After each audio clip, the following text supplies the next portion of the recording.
we're going to be replacing the evap purge valve on this 2011 Chevy Volt. First thing is removing this engine cover. You got two 10mm bolts here and here, and then you got two hoses that are 8mm there and there. You need to disconnect before you can pull that off. Once you got that off, this is what you'll see. You can see the valve right there. So we got sensor wire here, got connector there, and then a bolt right there. So we'll get that off and see what it looks like. Sensor pulls off right there and pops out. This is a 10mm bolt there, so we'll get that taken off here in a second. To get this hose off, you got to rotate it so you can squeeze both of these little white plastic tabs, and that pulls right off. All right, old sensor's out.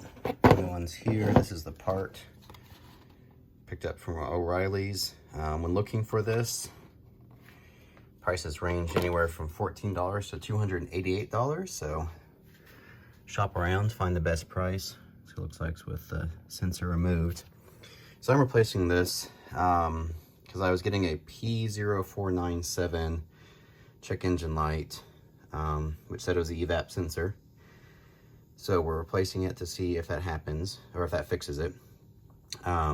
This car has about 120 something thousand miles on it, and it's a 2011. It runs almost always on electricity. My commute is about 28 miles round trip, and it gets about 30 plus miles of electric range. In the winter, it runs the engine a bit more. This code will come on after about maybe 30 minutes of driving in hybrid mode. Otherwise, don't get any check engine lights. And I put fuel in this thing about once a year, so it's a perfect commuter vehicle. So we're gonna put the new sensor in, clear the code, and go from there. New sensor's in. Just gonna pop these back in. All right, fully installed. And we'll get the cover back on, clear the code, and hopefully this will fix the problem. So if you got a Volt with the P0497, hopefully this will fix it. And if you have to replace your evap solenoid valve, pretty easy to do. All right, we're gonna use torque to clear the code.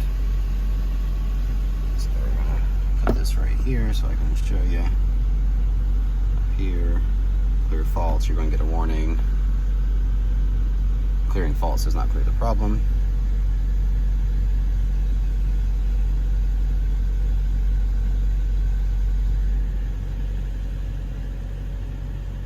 All right, faults are cleared.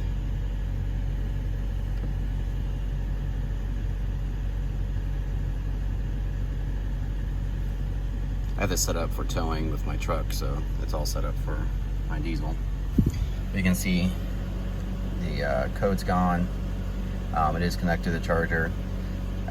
If you want to run your engine, there is a service mode where if you open up the hood and start it, you can run the engine. So I'm just going to let it run, make sure the code doesn't come back. Assuming it doesn't, we'll call this good.